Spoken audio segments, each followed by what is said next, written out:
Happy Sunday, Razzballers. We got a special episode for you on the weekend, right up to kickoff for the second day of Super Wild Card Weekend. Right now, we're talking Sky's way too early, top 24. We're going to debate it. Can our boy Davante Adams maintain his decade dominance? We'll get to you right now on the Razzball Fantasy Football Show.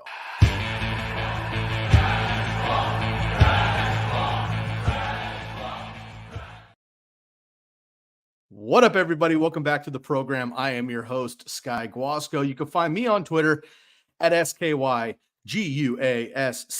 Of course, you can find our man, Matty Stiles, as well. That's Stiles08. We're having a fun one here. We're cutting the quad box in half. We're giving Derek and Bob a bye week here today on a Sunday, but Matt got the hanker to jump on for the weekend, kind of jonesing before this Packers boys game. So we want to come on and chat a little bit here today. Discuss a little bit more, if you would like to, about these wild card games. We had two great games yesterday, and of course we have two more tomorrow as well, because the Buffalo Bills and the Pittsburgh Steelers, who should be playing right now, actually had their game postponed to Monday afternoon. So we're going to be also diving into my way too early top 24 rankings. I put this out a couple of days ago, but I haven't really talked about it on the show, so I want to discuss that. Matt, of course, the best at poking holes in my long time strategy putting together here with all my statistics, and Matty's going to be here poking holes. Matt, good afternoon, my man. Are you ready for some football today? Yeah, I'm a little bit irritated about what happened last night with the this stupid NFL decision to go on some off-brand bullshit, right? Between you and me, right? There's four of us, so I have to pick up my side with the language as well. Apologies for that. I just think it was a really curious and greedy and just kind of a gross decision. So I love my wife. We had to talk last night. It's not what I want to do when there's football on. Not what she wants to do when there's football on. But we made the most of it, and we had a good conversation, and we survived our marriage. No divorce papers filed today. Here we are, having a good day and getting ready for a really big football game in about an hour and 20 minutes. Absolutely. We're going to get you right to that. And feel free, everybody in the chat, to jump in here. I'm going to be listing off my top 24 rankings, and Matt's, of course, going to, dissect that on his side. But feel free also to jump in the chat. And as Jamie says, he's absolutely right. Never too early for a top 24. Now, some of you may be thinking, like, it is too early for top 24. Obviously, these are going to fluctuate. My rankings are fluid. Matt's rankings are fluid. We'll get to his rankings later on in the offseason. Of course, Derek and Bob and everybody else here on the program, we're going to start trickling those out. Over the last couple of weeks since fantasy ended, last week, I should say, over the last couple of days, we did our first mock draft just of round one. We'll do round two again soon. And then we also discussed some of our players that we would be interested in picking up later, right? Which players we're excited about, some dynasty dives, and of course, make sure to hit up our dynasty diehard friends there as well. Now, for the top 24, we're going to be focusing on PPR, Matt, and that's because PPR is the only league worth playing, if I'm correct. So we're going to go with PPR setting. That is a full point per reception, whether that's 8 yards behind the line of scrimmage or 45 yards downfield. So some of my rankings might fluctuate a little bit with that full point in PPR versus half and non-PPR. Now, of course, there's bonus leagues and all that. We're not going to get into it. Also, I'm only giving 24. So when I think of a top 24, and Matt, I'm curious how you think about putting together your rankings in general. Like, do you project all these players and then put them in order of the most fantasy points you think they're going to get over the whole season? Or is it, hey, I think this is the first month worth of what this guy will give me, and then we'll take it from there. Guys get injured, unfortunately. Players change hands. Rookies come in, right? Jobs are lost, whatever. Guys fade every single year, and guys pop up as well. So how do you put together your top 24 in general? For me, this is going to be a combination of projecting what they're going to do, but also what we've seen in the past. Now, right now, I have no rookies in my top 24, obviously, because they haven't been drafted. So come maybe June, I'll start maybe fluxing in a rookie or two, depending on where they fall.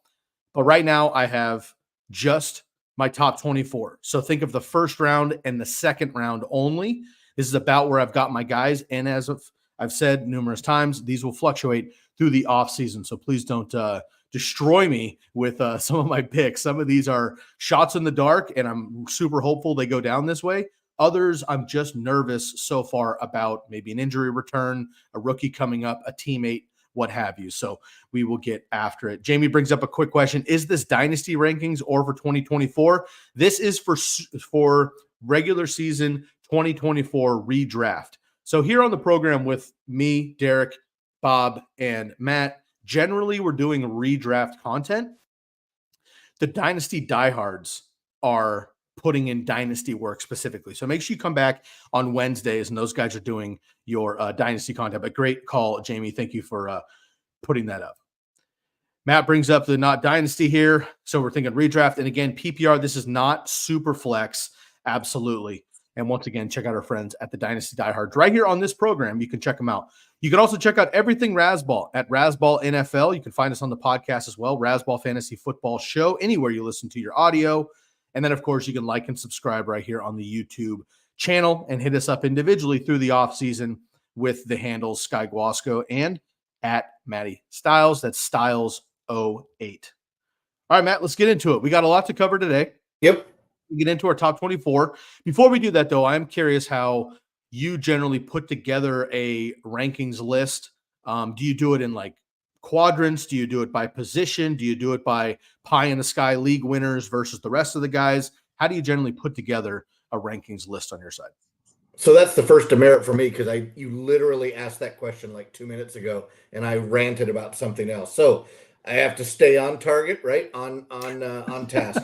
I normally separate by position, and because it's a large project, right? There's way too many players, way too many leagues, way too many drafts. So I start by going with the position that I think is the smallest and easiest to entertain when making a list, right? So I go my 1 through N list with tight ends. I move into quarterbacks, and then I usually use some type of end of season ranking for wide receivers and running backs, and then I move those chess pieces around on my list.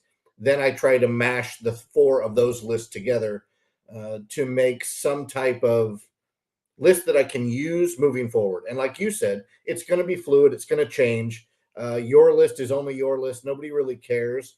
We publish these things on the site, and then we're open to all of the feedback. And I think that we all learn from each other by putting these lists together.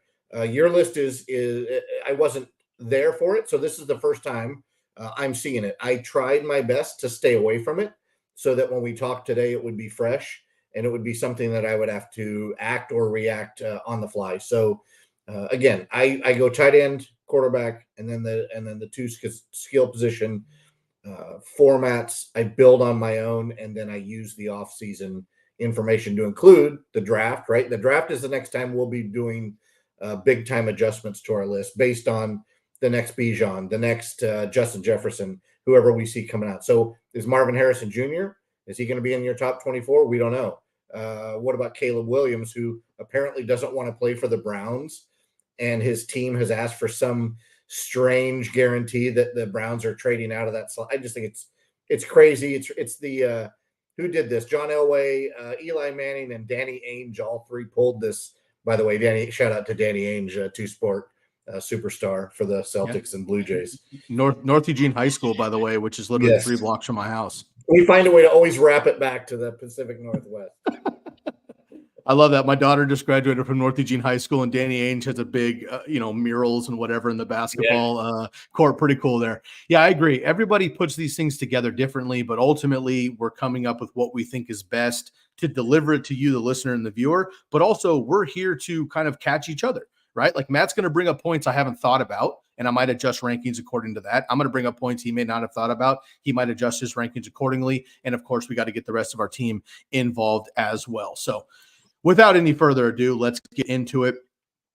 And as far as like Caleb Williams, quarterbacks, those kind of things, those are specifically like super flex picks when you're talking quarterbacks early, right? We're not doing that. We are doing non-superflex, so single quarterback league right now. But Jamie's jumping in here. Be surprised if any of these rookies this year even hit the top 24. That's going to be an interesting debate, right? Like even Marvin Harrison, I love my boy Odunze, not a Husky guy, but the kid's amazing. It really depends where they land, because so often we mention these guys that land on a team that we don't think is fruitful, and unfortunately their NFL pedigree can be stunted, if you will, because of the team that they fall onto. So we shall see what happened, but let's get into it. Jumping into my top 24, I'm going to kick it off with my first pick. I mentioned some of this during our mock draft episode, so some of you may have heard a little bit of mine, but I was with Derek and Bob, so we were kind of all over the board. But this is a full PPR league. I'm going to go off script a little bit. I'm going to go against my heart and everything in my body to put a Cowboy over a 49er. But for the people and for what I think is best in a full PPR format with what we just saw this season, I am going to go with Cee Dee Lamb as my number one pick this season in full PPR. Led the NFL in targets with 168. He had 122 receptions, second in points per game in PPR behind only Tyreek, receiving yards behind Tyreek, and touchdowns behind Evans and Tyreek as well. Dallas, as we mentioned, lacks a running game. What are they going to do with Tony Pollard? Do they bring in somebody like Derrick Henry? We'll see what happens. Will that keep up? And it looks like sort of like Davante Adams we saw with your Packers and Aaron Rodgers for years, put him on the cover here of this episode. Will Cee Dee Lamb just be that super hyper target guy?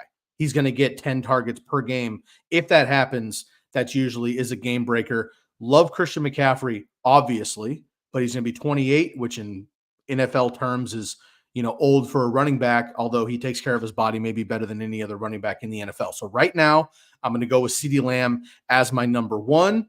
And then my number two is Christian McCaffrey, led the NFL in rushing yards, attempts, rushing touchdowns by a running back. He had fantasy points 24.5.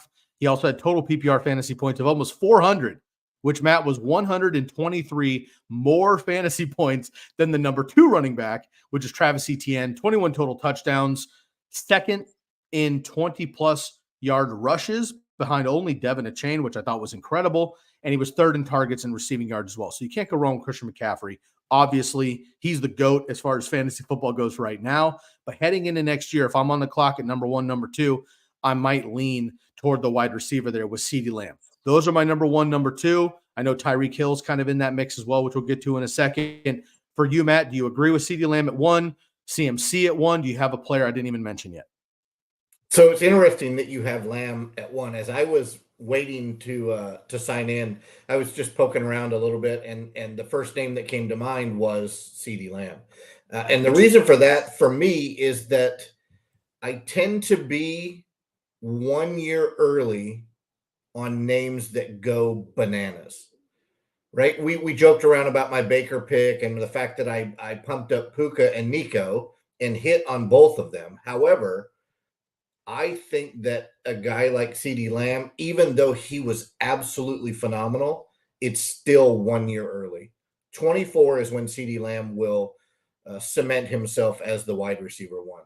Again, we don't talk about health on this because going into draft season, there's nothing you can do. They're all healthy or they're all not. And if they're healthy, you draft them.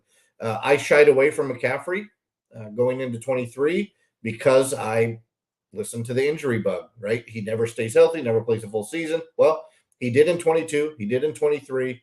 29 is usually the mark for do not draft me as a fantasy running back, stud or no stud. Mostert was the complete antithesis of this for this year, but is that repeatable? I don't know. He takes really good care of his body. He's very fast.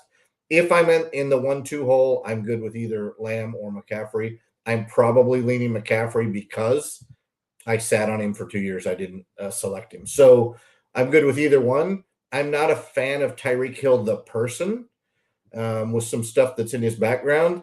But if you're playing fantasy football, he brings the stats.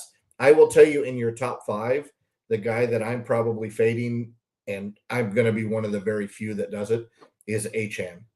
Mm-hmm.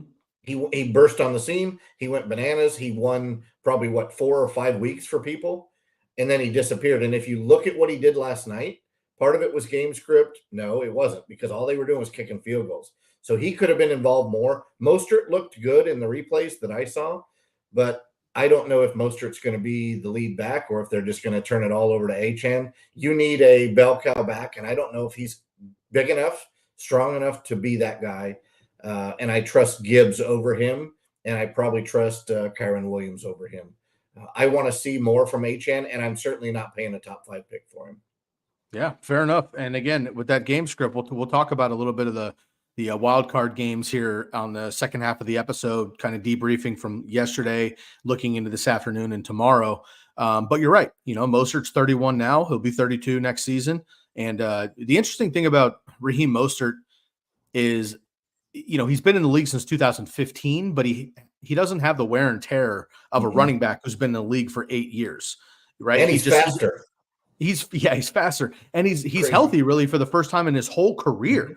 He's healthy right now. Now it's a shame that so many of these years are behind him, because no matter what, I mean, Father Time is undefeated, right? It even took down Tom Brady, unfortunately, but the opportunities for him we will see with Achane and even my boy Jeff Wilson and the rest of that team. So will be interesting. But Cee Dee Lamb for me is number 1, and then I have Christian McCaffrey at number 2. Now, my next, to round out my top 5, you had mentioned one already. I have Tyreek Hill as number 3. I have Jahmyr Gibbs at number 4, and De'Von Achane right now as my number 5. 2 things jump off the page before I even give the stats. Achane is a risk, I agree. But we see it every single year that these players who are kind of like, I don't know, boom, right? Superstars. He has the game-breaking ability. And while he wasn't overutilized last night, and it was terrible conditions, they couldn't run the ball anyway. I'm not one of those throw the game out kind of guys, but like you got to take stuff into perspective, right? With 8 games at home minimum for the Dolphins, and then you have another, half of a season that's in, neutral air, some indoor games, not bad weather. I think Achane takes the reins next year, even if it's 50-50 to start, it'll be 70-30 at the back half.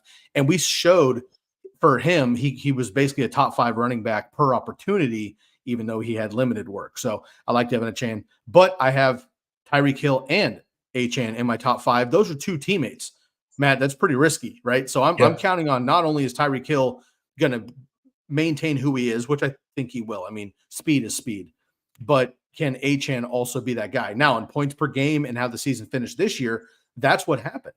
So I'm banking on the fact that it can happen again next year, but do I have the stones to draft it that way? So Tyreek Hill, number 3, first in wide receiver points per game, 23.7. So just about a point behind Christian McCaffrey overall in non-quarterback scoring.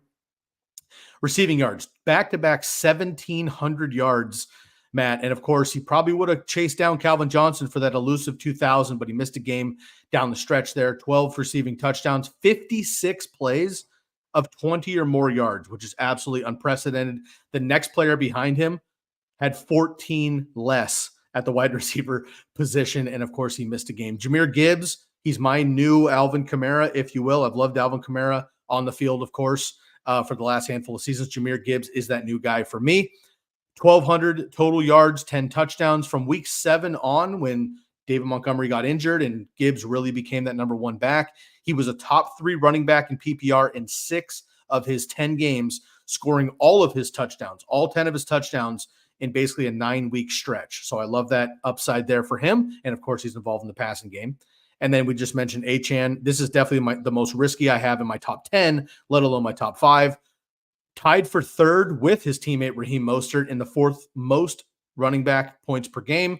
Almost 1,000 total yards, 963 exactly, 10 touchdowns in only 10 games, Matt. So again, throw another 7 games on this kid's calendar, and who knows where the numbers would be there. The most 20-plus yard plays, as I had mentioned, Christian McCaffrey behind him, but Achane had the most with 20, and he has that, of course, elite speed. So we had just mentioned kind of your hesitation on Achane. Let's focus on Hill and Gibbs. Do you have these guys in your top 5? Yeah, I think, early, right? I haven't built my list, but I think that they're reasonable names. I was lower on Hill until after week 1 when he dropped 51 against me in and set my season in a quick downward spiral. And then I think Derek and I were both we were both higher on St. Brown and Laporta than we were Gibbs because we didn't know what the split was going to look like. We didn't end up with Laporta, but we had Amon-Ra St. Brown all over the place, which was great. But I love Gibbs. I love the age. I love his workload. I love the fact that Dan Campbell is smart, whereas not every NFL coach I would label in the same way, right? Arthur Smith, now out of a job, did not do what he should have done with Bijan Robinson is what Dan Campbell did with Jahmyr Gibbs, right? Tyler Algier could have been the David Montgomery type or even Cordarrelle Patterson at age 412. But they could have gotten so many more, I believe, probably 2 more wins minimum, maybe even won that division with using Bijan in the right way. And I just don't know that Arthur Smith was willing to do it for whatever reason. But yeah, I'm good with the top 5. Again, I'll let somebody pay for Achane. I'm interested to see what the happenings around the league and the draft are. Do they get a tight end in Miami that will help Waddle and Tyreek Hill? Do they listen to some of these crazy fans that say Tua is soft and they need to move on from him? I don't know how you could do that if you're a Dolphins front office, but if you go out there to Twitter and X and go out to some of these chats and people are calling Tua soft. Now, mind you, Miami went into frigid temperatures and they're not built for it. They just simply aren't. But I don't know. Does Miami do something dumb, or do they let Mike McDaniel continue to kind of stir his own pot and create the stew that he's creating down there in Miami? I think they're smart and they let him buy some of the groceries and make the dinner, and I think they'll be fine. But Tyreek is where he belongs, and for me, Achane's the only one that I probably am dropping. And mind you, I don't necessarily want to drop him in the rankings as much as I will feel that relief like I did this year when somebody drafts him. I had the same feeling with AJ Brown. If he was there when he shouldn't be there, I would happily draft him. But I was also good with when he went off the board too early. I just said, okay, cool. I don't have to worry about it. Achane's going to go early, and I'm going to just say, all right, I'm good with it. I didn't have him ranked super high. When he goes at 3 or 4, I'm going to just kind of pick up the scraps on whoever should have gone, in my opinion, and we'll go from there. I will tell you, I'm an early fan of drafting at the back end of round 1 this year more than I was in 23. So you're going to get to some of your names, in your top 10, 12, and 14, depending on how big of leagues we play in. But I think that with the names that you're going to present shortly, I'm super cool with drafting at the back end of the first round. Got it. And of course, you get that turn, right? So if you have the 10th, 11th, 12th pick, then you have the first, second, third pick of the second round and the 4th round and 6th round and what have you. So I'm with you. You get the proverbial stud up at the top in the top 5 pick, but then you got to wait another 15 picks to get another guy. If you're in the back half, who knows, right?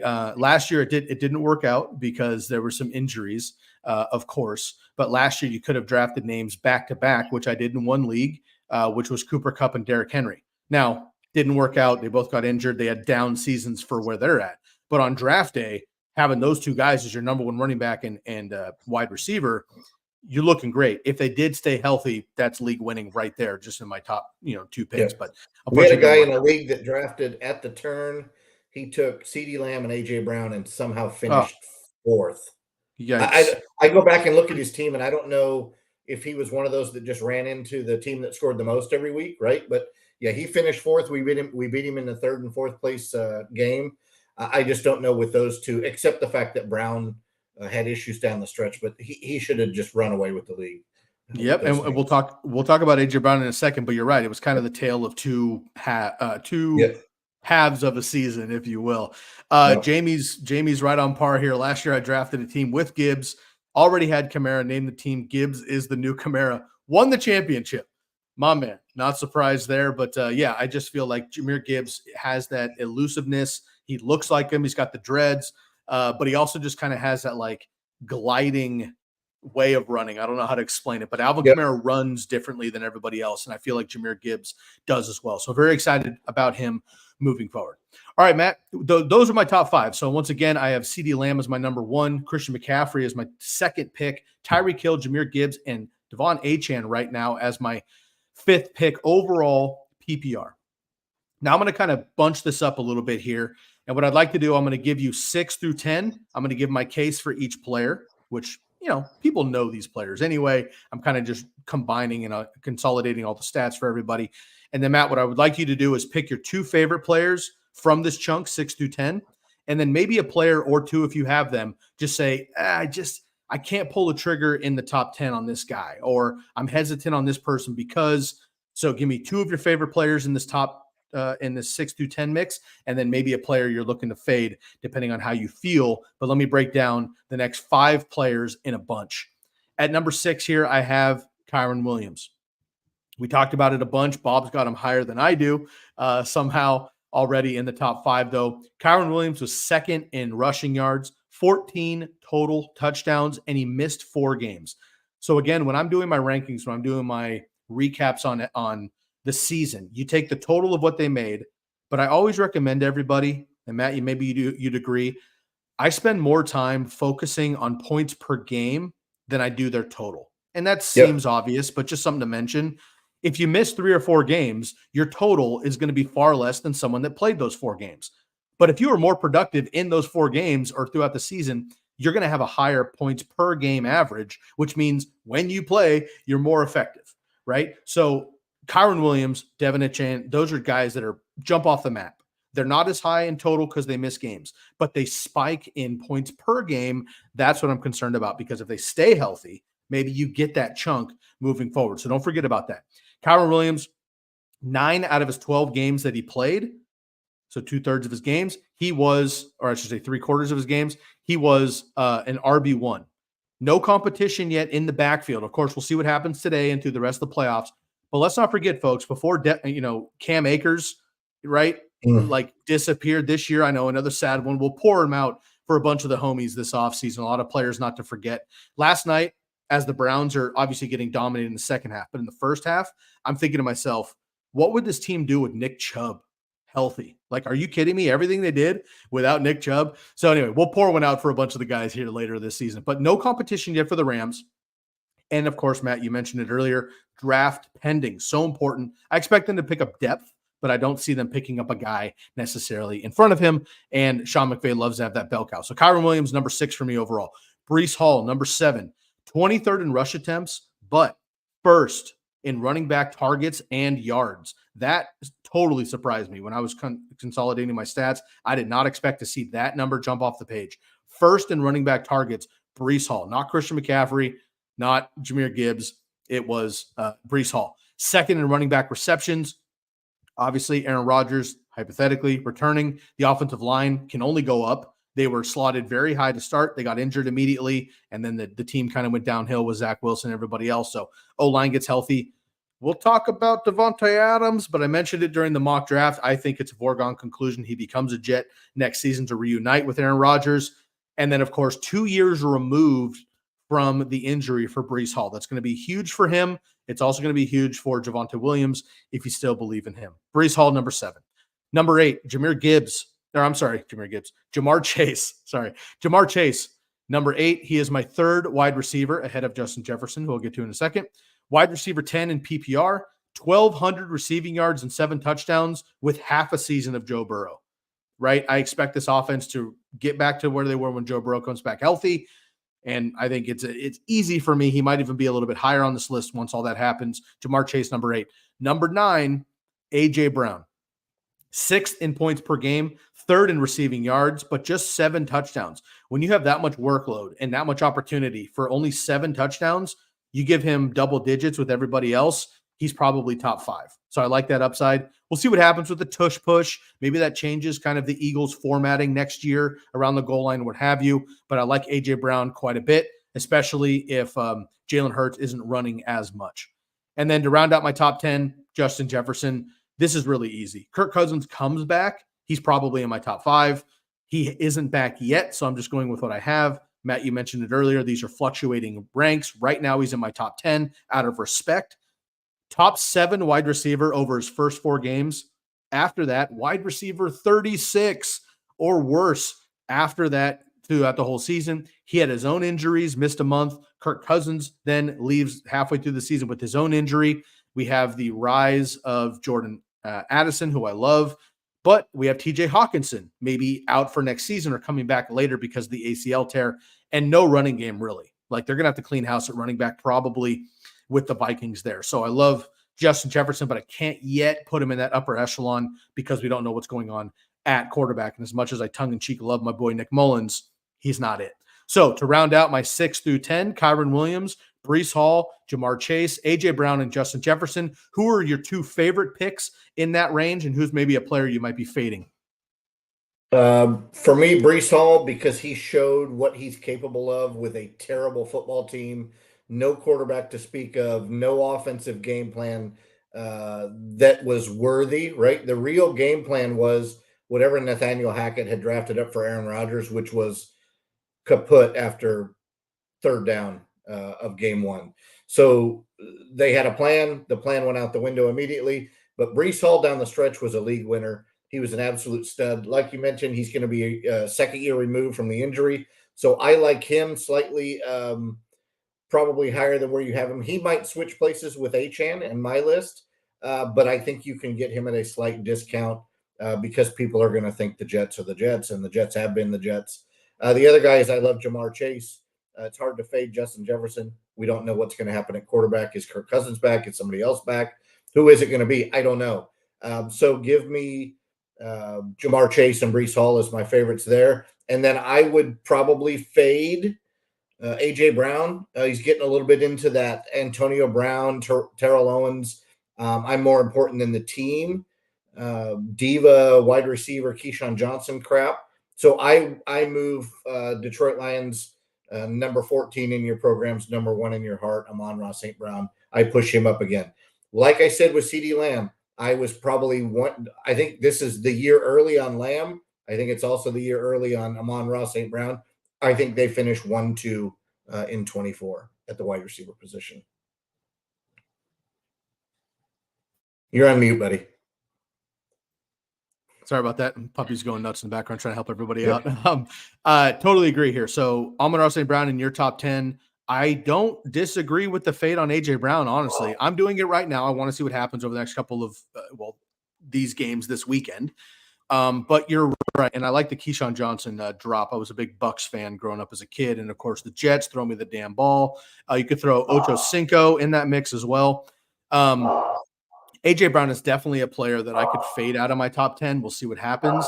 And Amon-Ra St. Brown, especially in PPR leagues, is absolutely a great opportunity there. So to round out my top 10, once again, Lamb, number 1, McCaffrey, number 2, Tyreek, number 3, Gibbs, number 4, Achane, number 5, Kyren Williams, number 6, Breece Hall, number 7, Ja'Marr Chase, 8, A.J. Brown, 9 as of now, and Justin Jefferson at the number 10. Let me roll through here my next couple of guys, and we had just mentioned Amon-Ra St. Brown in your top 10, and number 14 in your program, number 1 in your hearts. Shouts out to the reference. I love that. And huge day for the Lions, which we'll get to some of those playoff action here in just a little bit. So for me also, Amon-Ra St. Brown is going to be my number 11 player. So he's just outside of my top 10. And Matt, you make a good case. I might just flip him and A.J. Brown straight up. We'll see what happens over the next couple of months. Amon-Ra St. Brown, 7th in targets, 5th in yards, and 5th in touchdowns. I'd like to see the touchdown spike a little bit. I think he's got more upside than, say, Julian Edelman did for so many years, right? He's not just like a receptions guy. Like Chris Godwin had that amazing season. Michael Thomas had an amazing season as a slot receiver, number 1, number 2 back in 2019. I just want to see a more big play potential to bring him in that range because PPR helps with all those receptions. But A.J. Brown can have 3 catches for 125 yards and 2 touchdowns. Amon-Ra St. Brown most likely won't have that, right? So maybe that helps him in PPR. Who knows? But for me, I'm just fading him just a little bit. Number 11, he's still in my first round. I'm not fading him too much, but he's just behind A.J. Brown there. So I like Amon-Ra St. Brown as my number 11 and my 6th wide receiver, Alvin Kamara. Don't forget about Alvin Kamara, folks. He's my number 12 pick. Led running backs in receptions, and he missed 3 games. So if you remember correctly, for 3 straight seasons to start his career, he had exactly 81 receptions. This year he had 75, but he missed 3 games. He would have had more than 81 receptions if he played an entire season. Running back number 3 in points per game, he had just 6 touchdowns. So again, I expect that to go toward the mean, if you will, right? He's had over 18 touchdowns twice in his career, double digits multiple times. I think he gets back to that next year with a full season. And he had a very quiet 1,100 plus total yards season. Again, if he plays those 3 games, he's probably over 1,500 total yards. Don't forget about Alvin Kamara. I think he's a player that people are going to fade just because he didn't have a great season. They don't buy into Derek Carr, maybe the Saints offense, whatever. Kendre Miller might have an opportunity to get more touches next year. But I expect Olave, maybe Michael Thomas to come back, those wide receivers to get more opportunity. And Taysom Hill got injured down the stretch. We'll see if they continue to throw him into that auxiliary role if he continues to pile up injuries. If he doesn't, Alvin Kamara is actually going to be back to that goal line back, which is massive for him. So Alvin Kamara rounds out my first round at number 12. Matt, this one I'm going to turn the reins over to you a little bit here. So I'll just give a preview and then see how you're feeling. I'm cheating a little bit because it's January and I want to. Cooper Kupp / Puka Nacua is my number 13 pick. Obviously, I can't pick both these guys. It really comes down to who's healthy. If Cooper Kupp comes back 100% healthy, even with age and all that, he's going to be ahead of Puka Nacua for me, period. If he comes back lingering, he gets another hammy during offseason, or Puka takes another step, whatever, he starts going to breakfast and Cooper Kupp isn't invited anymore. If that starts happening, Puka Nacua is going to be my guy ahead of Cooper Kupp. Right now, I lean Cooper Kupp, but Puka's obviously that guy to fill in if anything happens with Cooper. So I'm going to cheat a little bit, go with Kupp and Nacua at my number 13 at wide receiver. Age and health concerns are my only concerns with Cooper Kupp. Obviously, though, he's the dog when healthy. And Puka Nacua, as you mentioned, Matt, you were on his coattails right off the bat. You drafted him against all odds in like the 16th round or whatever. One of the draft steals of the offseason, set rookie records in receptions and yardage. Can't go wrong with him. But I lean Cooper Kupp if healthy. Bijan Robinson, number 14 for me. I want him to be higher. I feel like he should be lower. So we'll see what happens here. 1,000 total yards. So it was not a lost season. 8 total touchdowns, which actually is quite good, but it felt icky because it wasn't when you needed him to. And then he knocked a lot of people out with negative 1.4 in PPR leagues or whatever in the first round. 13.5 PPR points per game. Don't love that. Arthur Smith, gone. Tyler Algier still around, but we'll see what happens with the new coaching staff. Bijan should be that guy. You mentioned it earlier, Matt, and you hit the nail on the head. If Bijan gets Jahmyr Gibbs work, and he should get more work than Jahmyr Gibbs, he's probably a top 5 running back, no doubt about it.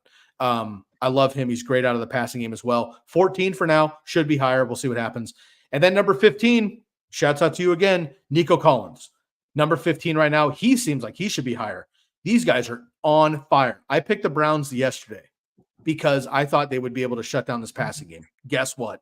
They're not going to. And I don't think anybody shuts down CJ Stroud and Nico Collins next year. So Nico Collins is going to be my 15th pick, rounding out my 11 through 15. Again, Matt, give me your top 2 picks out of this bunch, and then maybe a player you would fade. Amon-Ra St. Brown, number 11. Alvin Kamara, number 12. Cooper Kupp / Puka Nacua, depending on how the offseason goes, number 13. Bijan Robinson at 14. And your boy Nico Collins at 15. 2 that you love, 1 that you'd fade. I can't. If I have to fade one, it's going to be Puka because I'm not paying up for where he's probably going to get drafted. I already have my Puka merit badge, right? I have the tattoo. Everything's good with him. I did my best to pump him up. I did my best to draft him everywhere. I think I only missed out on him in 1 league, and that's because my receivers were so deep. I didn't need, crazy enough, another receiver. I did at the end, but so be it. I like this group. I probably have Bijan where you have Achane, not quite number 5, but Bijan's going to move up for me. I like all 6 of these players, even though it's only 5 slots. Kamara, I might bump down in your ranking, but again, it's a very soft ranking this early because of age and because of Kendre Miller looked pretty darn good at the end. And I don't quite understand the Saints offensive scheme. I haven't really been able to wrap my head around it, right? I joked all the time, if you want 330 and no touchdowns, Derek Carr's your guy. But from there, I don't know what they're doing. Maybe they get a different OC, or they really cut bait on Michael Thomas. They give Rashid Shaheed some more love. Maybe they make Jawan Johnson a true tight end one, which all of those things are positive for Kamara, because the further the field gets opened and stretched, the better Kamara will be. Now, what's our age on Kamara? 28. He feels like he's about 50, that he's been around forever, but he is still 29, right? He'll be 29 next year. Yeah, he and McCaffrey. Yeah, so he and McCaffrey, right? McCaffrey's clearly the better fantasy player, but I think you're going to get Kamara at a discount. He's not going to go at 12 overall. Maybe he does to you, but I think in most leagues he's not going to go that high, because his season, along with Bijan's, were just blah, right? They were meh. There was no 4-touchdown game. There was no Bijan had that one really long screen pass where he took it to the house when most people had already been eliminated from the playoffs that were starting him. But their seasons are not memorable. Cooper Kupp's season is forgettable. So I think he's going to drop down boards a little bit, whereas Puka, people are going to want to be cool and draft Puka, which means he's going to go too high. So I'm willing to pat him on the butt and wish him well and say, it was a great rookie year. I thank you what you did for me. And then Nico, I don't know. Let's see where he trends in the offseason and drafts. But I will tell you that Puka, I was getting in post round 15, and I was getting Nico Collins in post round 9. So I'm going to have to find 2 new guys to replace them late. And somehow I didn't win my leagues with those 2 guys late. I don't know how to explain it, but I don't change any of the guys you've got there. I like that group of 6 players. Really, really love them. Nice. I just wish they would fall. You had mentioned 2 points here, or you mentioned a point. I'll make another one. You had said that you prefer, if you could, choose where you draft, you're looking at maybe 10 to 12, right? So you get a late first round pick, but an early second round pick. Now, if you pick 10 to 12, or you pick, let's say 10 to 15 with the turn, you could get according to my rankings, which may not happen this way, but you could go Amon-Ra St. Brown and Bijan Robinson. You can go Alvin Kamara and Nico Collins. You can go Cooper Kupp or Puka Nacua, however you feel like that, and maybe Justin Jefferson as well. Again, it's very early. The ADP will shake all this stuff out. We'll see what happens. But something that I realized, Matt, and unfortunately you weren't with us for the mock draft. Of course, you were enjoying the sun elsewhere. We'll get another one going on soon. But something that I already realized that I enjoy about this process is I have my top 24 that are my personal rankings. I run my stats. I run my numbers. I make my own decisions, and I put a list in. That's why you're here, to poke holes in it. It's good for perspective. I had my own list. Bob and Derek had their own lists, and we put a mock draft together. I kept seeing guys get picked earlier than I have them, right? And I was like, oh my goodness, like you picked Justin Jefferson 5th overall. In my rankings right now, I wouldn't do that. But if he falls that far, I have him ready and I'm good to go. Or somebody, let's say, didn't pick, Alvin Kamara or something, right? And I'm like, oh, well, if he's a mid-second rounder for you, but I have him in my top 12, I might go and reach for him because I see the upside there. So I have my own perspective versus like the ADP ranking a little bit. So your perspective puts a lot of that in mind, which I like. Okay, let's do another chunk here. We got 2 more chunks, and then we'll talk some wild card rounds. For those of you listening, again, this is the Razzball Fantasy Football YouTube show. I'm Sky Guasco, your host, joined by my man, Matty Stiles.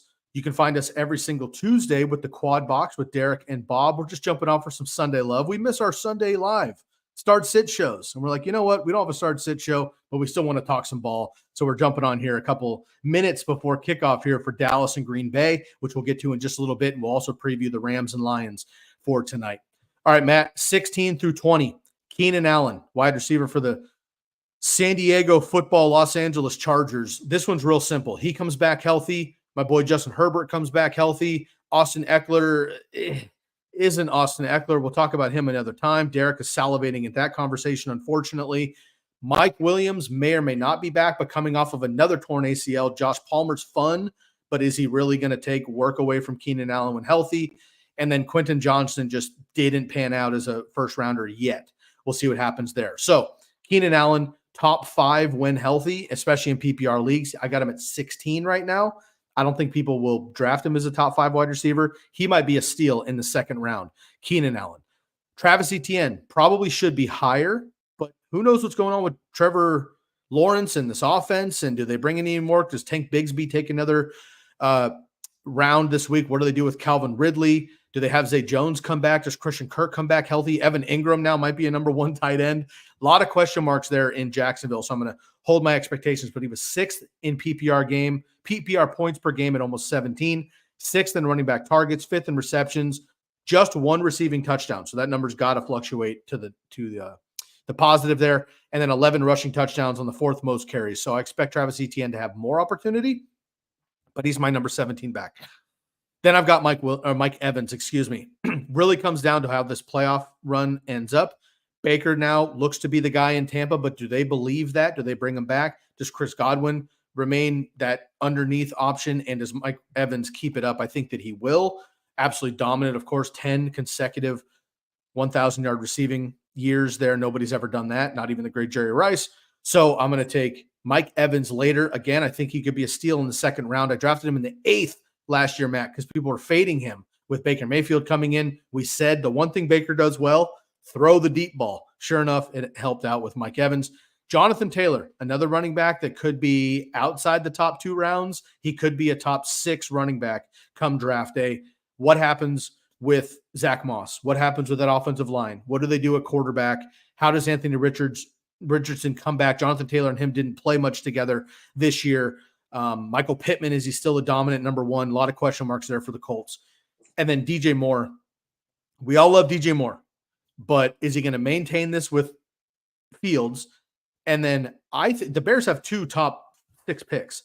They have to get a wide receiver probably. And I think, just a prediction, I think that they're going to maintain that pick, keep Justin Fields, draft Harrison Jr. number 1 overall, let the quarterbacks fade. Williams doesn't want to be there, as you mentioned, and Drake May is not a number 1 guy.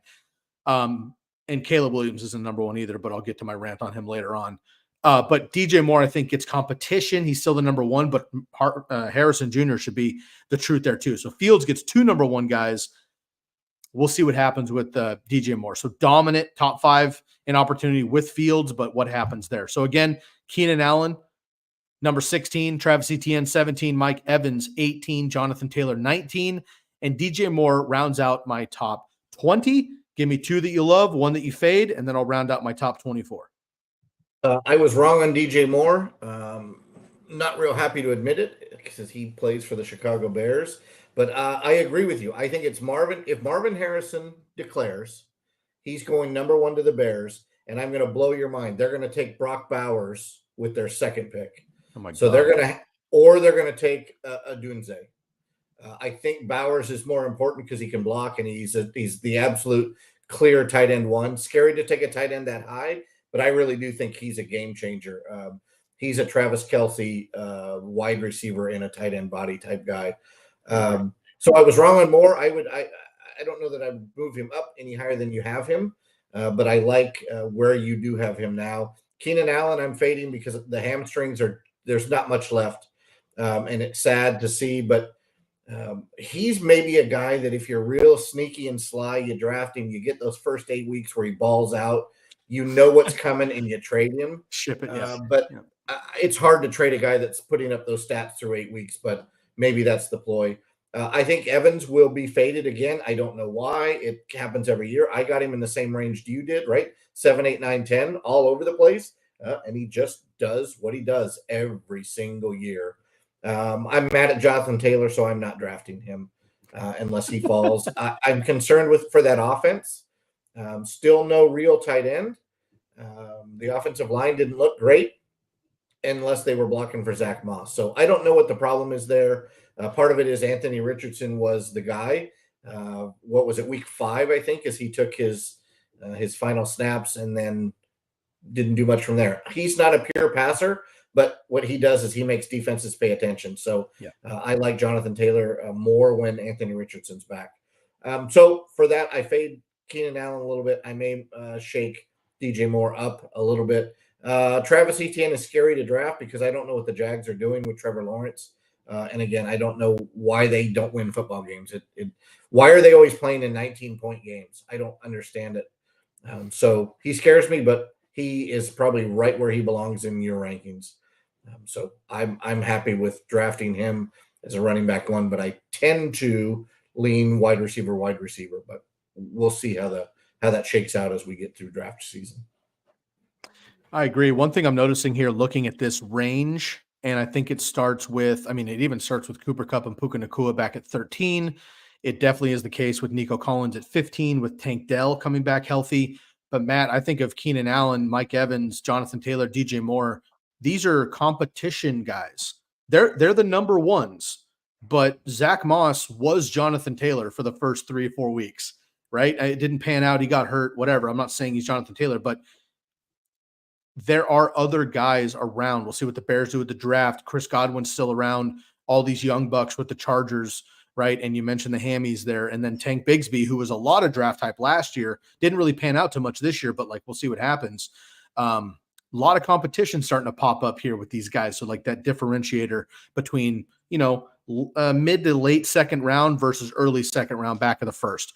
All right, Matt, I got 4 names for you here to round out my top 24. And I'll talk about a couple alternates. Maybe you got a couple of guys that I just didn't mention in my top 24. You could let everybody know about. We'll take a breath, and then we'll talk a little bit of wild card football before we get off to the Packers beatdown on the Dallas Cowboys coming up next. All right, I've got your boy and my boy. Number 1 in the program, number 1 in your hearts, the forever GOAT for us, Davante Adams. Breaks my heart to put him in a Raiders jersey for this, for the opening. I'll throw him up one more time. Out of respect, shouts out to DA. Davante Adams, for me, is number 21. Now, when I'm looking through this, there's players where I could have him top 10. I could have him in the 3rd round, right? Davante Adams is that player, and here's why. If he stays on the Raiders, which I don't think he does, but if he stays on the Raiders, I think he's going to still be top 15. He's just a target monster. He's still one of the best, if not the best, wide receiver pound for pound off the line of scrimmage in the NFL. He's a red zone monster. And the Raiders offense, as much as I want to hate it, wasn't completely inept. And although our boy Josh Jacobs decided not to play in the fantasy playoffs for everybody, he still has plenty left in the tank if they retain him and he doesn't move on with the franchise tag. So Davante Adams is number 21 for me right now. But if he does go to the Jets, he immediately becomes the number 1. He's top 12 automatically with Aaron Rodgers. And then Garrett Wilson, I think, falls a bit, but I think could still be dominant in his own right. He's also very good. So Davante Adams is kind of my floater in this conversation right now on the Raiders. He's number 21 for me. Brandon Aiyuk is number 22. Overall, you can go back and forth with Brandon and Debo, right? Debo Samuel was 0.8 PPR points per game behind Brandon Aiyuk. And of course, he has that rushing upside, but he also has the injury bug. And I'm not going to predict injuries. One of my bold predictions was that Brandon Aiyuk, who was getting drafted later by 4 rounds than Debo Samuel, would outpace Debo Samuel overall. That did happen, now by a few points, but it did happen. The point is, per game, Debo brings an upside that Brandon Aiyuk just doesn't, period, a game breaker. But season long, more consistently with upside, especially with Brock Purdy now leading the NFL in yards per pass attempt, which I think blows everybody's mind. Brandon Aiyuk is that guy downfield where Debo's more around the line of scrimmage, rushing opportunities, what have you. So I'm still going to lean Brandon Aiyuk personally over Debo by a few spots. He's in my top 24. Then Garrett Wilson at number 23, similar conversation to Davante Adams. Davante comes to the Jets. I think he'll still be a top 24 pick, but if Davante stays on the Raiders, Garrett Wilson's probably a guy I jump into my top 15 on the Jets with Aaron Rodgers as the number 1 guy. He might even be higher than that right now, as is in my prediction. I'm going to keep Garrett Wilson in my top 23 or 24, but at 23. And then this guy's pretty polarizing. I know he was make or break your heart over the back half of the season, but James Cook, number 24, love him as a player. I think he has a lot of upside, maybe Jahmyr Gibbs-esque, but what did the Bills do running the football? We'll see what they do down the stretch here in the playoffs, but we know it's Josh Allen around the goal line. They brought in Latavius Murray. Then they brought in, Leonard Fournette.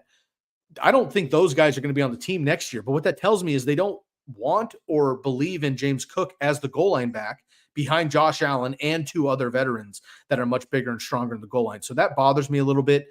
Upgrade in PPR, great down the stretch and receiving the game, but in my top 24 because I love the potential, but I'm a little bit nervous about his overall workload. So again, number 21, Davante Adams could skyrocket, but at least in my top 24. Brandon Aiyuk, firm at number 22, ahead of Debo by a couple. Garrett Wilson at number 23, again, could skyrocket if Davante doesn't come to the Jets. And then James Cook, just in my second round there at my 24 pick, rounding out the running back position. So, Matt, give me one player now that you're most excited about in this range, and maybe a player that you would fade out of your top 24. Always and forever, Davante. I would probably swap him with where you have Keenan Allen. A lot of that is done with my heart, but you could say it's done with my head too, because just look at the stats that Davante put up with some real questionable every year quarterback play. And there was a point, you even mentioned it, when Josh Jacobs stopped running really well and Davante took back over. So he is quarterback proof. He is offensive coordinator proof. He's just an absolute stud. Now he's a year older. He had more drops, I think, this year than he's had in recent memory. But I'd probably swap him with Keenan Allen. And if Aaron Rodgers is healthy and he shows what he's supposed to show in camp, and they keep Nathaniel Hackett, which I believe they will do, then then Garrett Wilson moves up a little bit. But again, we're at the bottom of round 2, and there's not a player I would skip drafting here. And that too. The key here for me would be to get 3 of them by the end of my second pick. That would be the goal. And so what you want to do, what I did last year, is I scouted guys that were going lower in those mock drafts, those ADPs, and see which one I could fade the longest and maybe get top 3 out of the first 24 picks. And I know you've got some guys in mind, right? A guy that's missing from this list, Travis Kelce. He was a top 5 pick in 23. Nobody will have him in the top 12. Well, they shouldn't. They might. There should not be a quarterback drafted in the top 2 rounds, in my opinion, in a non-superflex PPR league. So Mahomes and Allen and those guys, Hurts probably should not be drafted. Now, 6-point touchdown pass, plus a guy like Josh Allen that can run, and Hurts, maybe they go up a little bit, but I'm not paying up for the quarterback right now. I will happily witness those quarterbacks that drop. And remember, Brock Purdy was not drafted in probably 90% of leagues, if not more. And he's slated to give you a shot at winning your fantasy championship. And I believe Lamar Jackson was even like he was in probably the 6 to 10 range at quarterbacks go. So another guy that could lead you to your fantasy championship. So we'll see. Or did lead you to the fantasy championship when Lamar Jackson threw 500 touchdowns in the final week, which was insane. Yeah, and let's not forget, Justin Herbert also was top 3 for the first 6 weeks of the season with Keenan Allen. Austin Eckler wasn't even Austin Eckler then, but Mike Williams goes down, changed everything. Herbert got hurt himself, and it derailed the season there. So there's a lot of opportunities at quarterback. We're not looking to fade too late necessarily. You need a stud, but I don't have any quarterbacks or tight ends, Matt, in my top 24 as of right now. You did mention I do have a few alternates to round out my top 30 plus. I'm just going to throw a bunch of names at you. You already mentioned Travis Kelce and a couple others.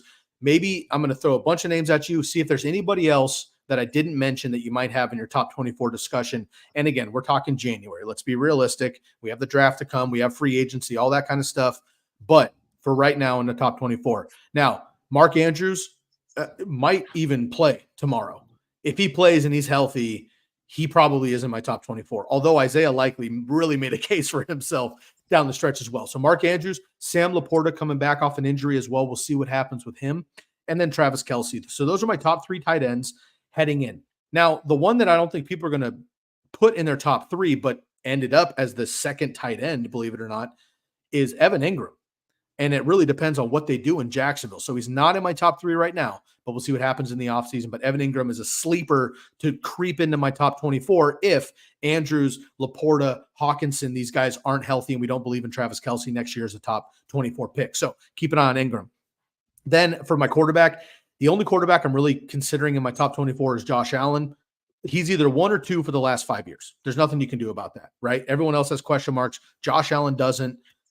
Now, some players, Matt, that I think are in the consensus 24 that I don't have in my top 24, I thought were kind of surprising. Stephon Diggs, who just disappeared over the last 2 months, unexplainable. We'll see if he's even on the team next year. Deebo Samuel, Saquon Barkley, Joe Mixon, and Derrick Henry, along with Travis Kelce, of course. So Diggs, Deebo, Saquon, Mixon, and Henry all have question marks. Are they going to be back with the same team? Are they going to get franchise tags, free agency, competition, whatever? Let's take Derrick Henry right now off the board, okay? He's not going to be with the Titans. He gave basically a farewell speech, if you will, in the last game, which I thought was kind of cool that he did that for Tennessee. Pie in the sky, Matt, he goes to Dallas. He goes to Baltimore. A bona fide run-first offense that could use the work, even if he gets 15 touches, not 20 a game. Are you taking Derrick Henry in that case if he is just a first and second down back, but on one of those offenses instead? Are you taking him in your top 24?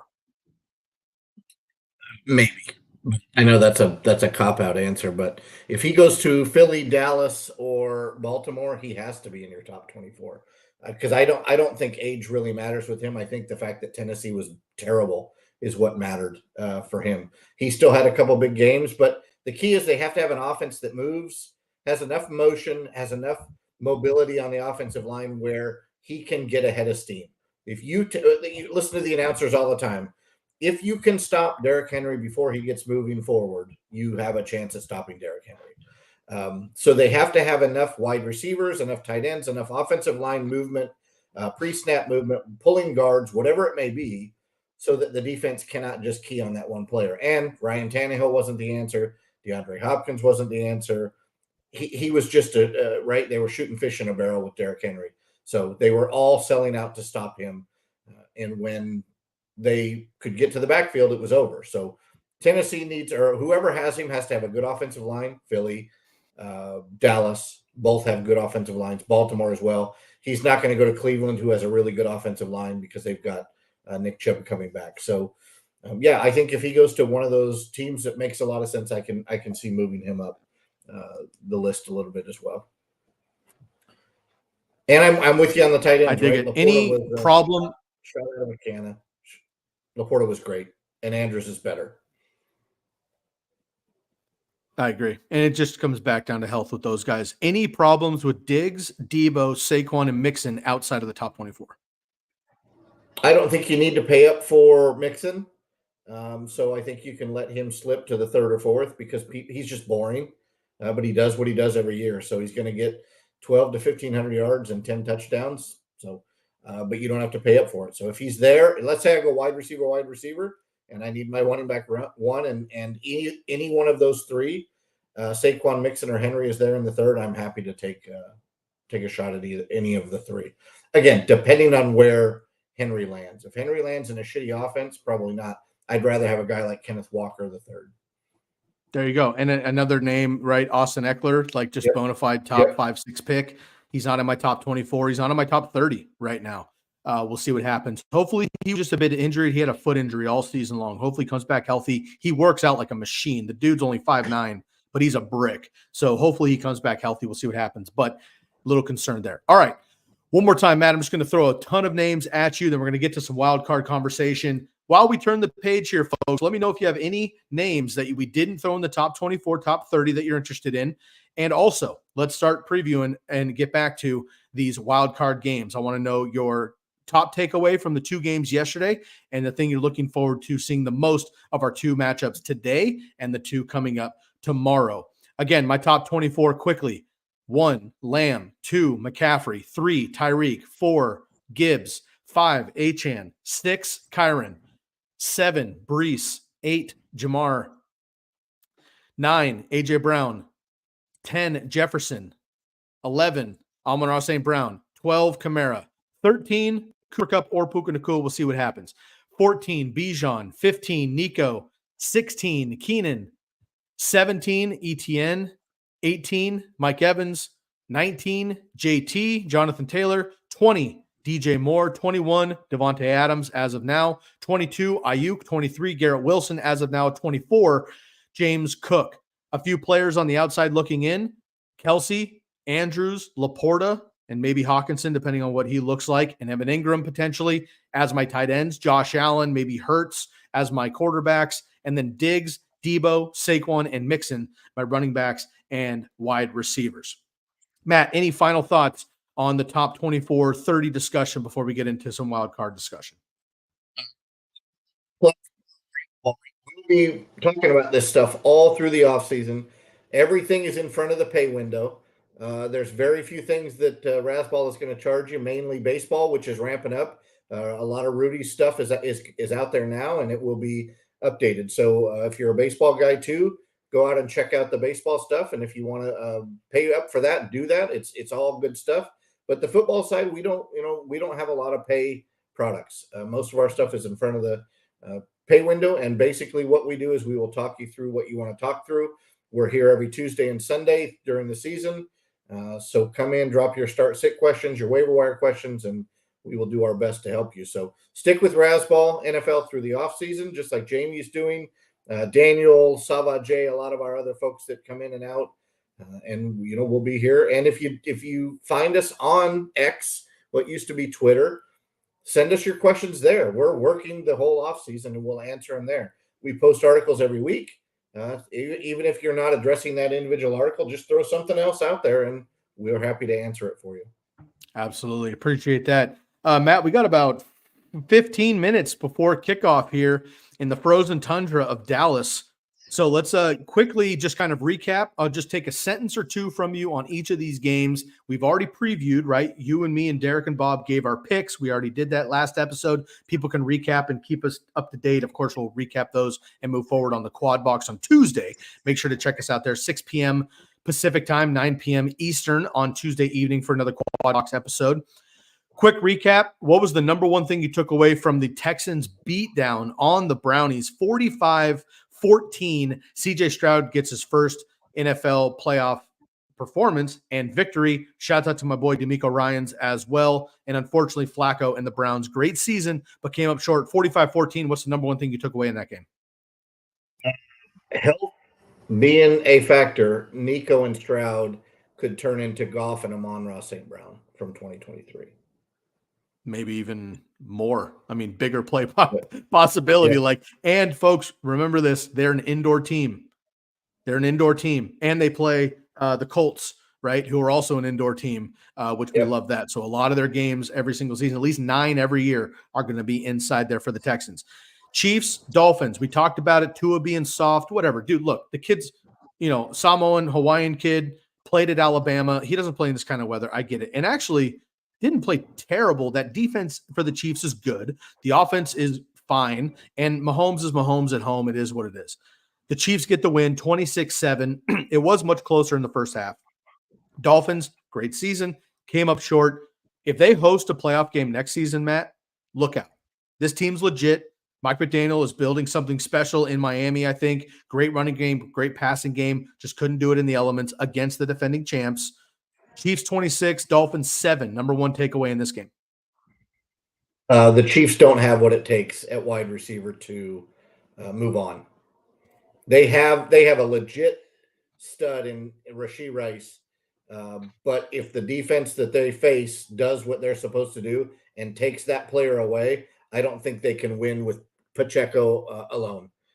Kelsey is not the same guy that he was a couple years ago. The defense looks better than I would have thought, but I think the cream will rise to the top in the AFC, and it's not going to be the Chiefs this year. And I will say this, based on what I've read, I don't have the network that played the game yesterday. I watched some of the highlights this morning. The Chiefs, and I'm not a hater on the Chiefs. They get some real soft fucking calls. Real soft calls. I don't know if it's scripted, right? That's what the conspiracy theorists of the NFL might say, but definitely scripted. They were up 8 points. I think it was 19 to no. What was the score? It was 19-7. Yeah, 19-7. So they were up 12, and Justin Houston clearly is held. No flag. Okay, sometimes they get away with it, but that half-ass push on Patrick Mahomes is not roughing the passer. Shouldn't be called. It didn't change the outcome of the game. or the play. And the first thing Mahomes did before he even hit the ground, his hands are up. Oh yeah. And he's already turning and looking at the referee. I don't like it. I think it was a bad call. And do I think it changes the outcome? No, but I think it could have had an effect on that game. I think Miami was going to lose. I bet them to lose. So, and Pacheco looked pretty good. They're going to need somebody that's not Clyde Edwards-Helaire probably to step in. And I don't think McKinnon will be around next year, but we shall see. But my final parting shot, I don't think the Chiefs advance next week. Yeah, I agree. Actually, we'll see what happens. They either get the Bills or they will face. Oh no, they will face the Bills, assuming that the Bills beat the Steelers. But we'll see what happens. Anything can happen in the playoffs. Matt, we got a couple minutes here. Let's get to this game coming up here in a second. Of course, it's home game for you. Packers on the road to Dallas. I know you got a lot of family friends down there in Arlington going to the game, actually. So you'll have boots on the ground there, interested to see what the atmosphere is like and how the folks are getting out of Green Bay into warm Texas for this game and traveling well. For sake of time, we've already given our picks. We know that you're a Packers guy, so we'll save all that. What's one thing you're just looking for in this game? NFL-wise, fantasy-wise, Watson and Alexander are looking to play. They're both active, which is huge for the Packers down the stretch. Those guys have been wishy-washy for 6 weeks. We're getting both of them when it matters most. What's something you're looking forward most other than a Packers W in this game? The only way the Packers come out of this with a W, there's two things that have to happen. One, they're going to have to get to Dak Prescott. And when you get to Dak Prescott, you can change the entire offense. And two, Aaron Jones is going to have to go for 100 yards on the ground. If those two things happen, we've got a chance. If Jair can be the first-round pick that he is, right? If he's healthy enough and they can help him bracket Cee Dee Lamb, maybe they've got a shot. But I'm taking the Packers. I'm contractually obligated to do so as a shareholder in the franchise. I love my team. I love the age of this team. Once we get the Bakhtiari contract off the books, it's a whole different ballgame for us. I don't know if we found the quarterback for the future, but I will tell you that he looked pretty damn good last week in a win to get in game. So do I think it's going to happen? I don't. But let me say three things. Dallas Cowboys are 8-0 at home. Correct. Brandon Aubrey has not missed a field goal.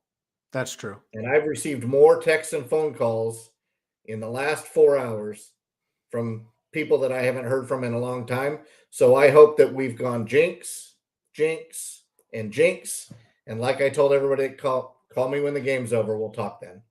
So Matt, we'll see what the young bucks from Green Bay can do. And I will say this. Right now, we're going through Wintergeddon. It is a balmy for Green Bay temperature, 38 degrees at kickoff. Oh, nice. My vehicle up here in Oregon, my vehicle's under 2 inches of ice, folks. Not snow, ice, frozen rain. Matt, fun fact, if you hold up 3 fingers, jinx, jinx, jinx, you know what that looks like? Looks like a W to me. What do you say? Beautiful. Yeah, and let me add a fourth one. Your top 24, there's not a Green Bay Packer anywhere close to that. Your top 30, there's not a Green Bay Packer anywhere close to that. So let's see what happens. And let me say this real quiet. Only you and I can hear this. Yeah. Mike McCarthy is going to out Mike McCarthy himself at some point in this game. Nice. Fair. It's going to be time management. It's going to be either time management or he's going to try to do something slick on a 4th down, either fake a punt or go for it when he should have gone for it when he was the Packers head coach, and instead let Mason Crosby kick 14 field goals and we lose to Seattle. So I will say this, Mark McCarthy's going to do something dumb today, and I'm here for it. He's just built different, bro. He's built different. Oh, God, he's not gas. I'll put it that way. No, he is not standing on business. Love it. All right, let's get a couple more games in here before kickoff. 8 minutes to count down. We got the Rams and Lions coming up next after that game there with the Pack and the Cowboys. The nightcap this evening will be, of course, the trade bowl, right? Both quarterbacks swapped for each other a couple years ago. We know that both teams have overachieved overall. The Lions we had high hopes for, and they have absolutely produced. The Rams, I think everyone threw out to the trash, and they have come back with a vengeance over the last month and a half. Cooper Kupp is healthy for this game, sat out last week. This is really a toss-up. For me, this should be the best game overall, the most competitive, and I really think each team has an equal opportunity to win. It's indoors. There's no climate issues, just good old football this time of year. Number one thing you're looking forward to in this game with the Rams and Lions? It will be an emotional letdown for me, right? No matter what happens, I won't be able to get my emotions up for this game after the early game. So I want it to be just a really good NFL football game. And I would love for it to be 6-3 with a lot of hitting and punches in the mouth. I don't think it will be. So I will say, let's get a really good offensive game. And I don't really have a problem with the Lions going to the Super Bowl. But I think if there's going to be one significant upset, which we've seen an upset, even though Houston was at home, so it's not really an upset. I think it could be the Rams, and it's possible the Rams run the table. They are smoking hot right now, and they have offense kicking on all cylinders. So, can you keep Stafford upright? Can the front with Aaron Donald, can they do what they're supposed to do? We shall see. But man, that should be a fun football game to watch. And you say it all the time. You're more of an NFL fan than you are a fantasy football fan, right? I'd rather see just a really good football game tonight. And I will send you a picture of whatever bottle of bourbon I decide to partake in. It's not going to really have to do if I'm celebrating or if we lost the game, because I expect that we're going to lose. But yeah, I'll send you a picture of whatever bourbon. Last night it was Bullet. Made myself an old-fashioned. Wife didn't feel well, so I figured I'd have a drink for her.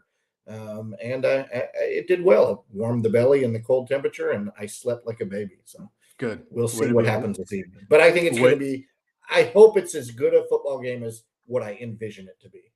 Agreed. Yeah, likewise. And for me, I just enjoy this type of season as well. I throw some DFS out there just to be fun. But not enough money to worry about that I lose. And if I win some, cool. Yeah. It's more just to like pay attention and have some fun with it. But I just love playoffs because I can not set a roster, not sweat every single reception all day long like I do all season like we do in fantasy. I can just watch NFL football, and it's a lot of fun. Let's go to Buffalo. This game, Matt, moved from yesterday, or last night, I should say. They moved it to tomorrow afternoon because of a more than normal blizzard in Buffalo. Now, you've been a football fan longer than I have. Anybody that follows the NFL for any amount of time knows that the Buffalo Bills have absolutely the worst weather, bar none, every year in the NFL outside of a bad day in Chicago or Green Bay. That being said, to move a game in Buffalo standards, you know it's absolutely brutal. They didn't even move the game last night in Kansas City, which was negative 20 degrees, ice chill, right? They moved the game because of visibility and the snowpack. They were offering $20 an hour to fans to come shovel snow, literally, for the Buffalo Bills Mafia. So this game will be interesting. Moving on to tomorrow afternoon, Steelers heading into Buffalo. Look, Steelers don't have a chance from anybody outside of Pittsburgh, but Mike Tomlin has been absolutely overachieving for years and years and years with a lackluster roster. I would never count him out. If Diggs doesn't show up, this defense is vulnerable, and Josh Allen turns the ball over, Buffalo could be in trouble. I think the Bills win the game, but I don't think it's a blowout no matter what. What's the one thing you're looking forward to in this game? If Mason Rudolph doesn't have to deal with the 65-mile-an-hour gusts, they have a chance to throw the football. If not, they're going to have to plod with Najee, and I think the Bills are going to be better at that. So give me the Bills. And in the other game, I don't think it's really going to be that much of a football game. So we've all taken the Eagles. I think the Bucs were fun. They were a nice story. How do you beat them? Through the air. Maybe Mike Evans. But I don't think that the Bucs are going to be able to hang with them. So give me the Bills. I said earlier in a laugher, it may not be because the weather may be the even factor. And then give me the Eagles in the final game. Got it. And last chance to switch picks. You got the Lions and you got the Pack, of course. Sticking with them? Sticking with them. All right, buddy. That's going to wrap up another episode of the Razzball Fantasy Football Show. We have broke down my top 24. We're going to get to Matt's top 24 later on in the offseason, of course. Join us again Tuesday night, 6 p.m. Pacific, 9 p.m. Eastern time 4 p.m. Hawaii time for all of our Islanders out there.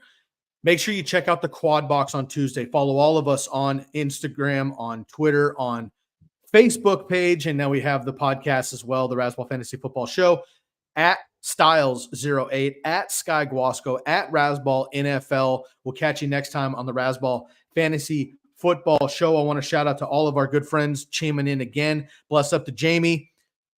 Enjoy the football game, everybody. We'll catch you next time on Tuesday. Have a wonderful time. Be safe. Stay warm. We'll catch you again soon. We are out of here.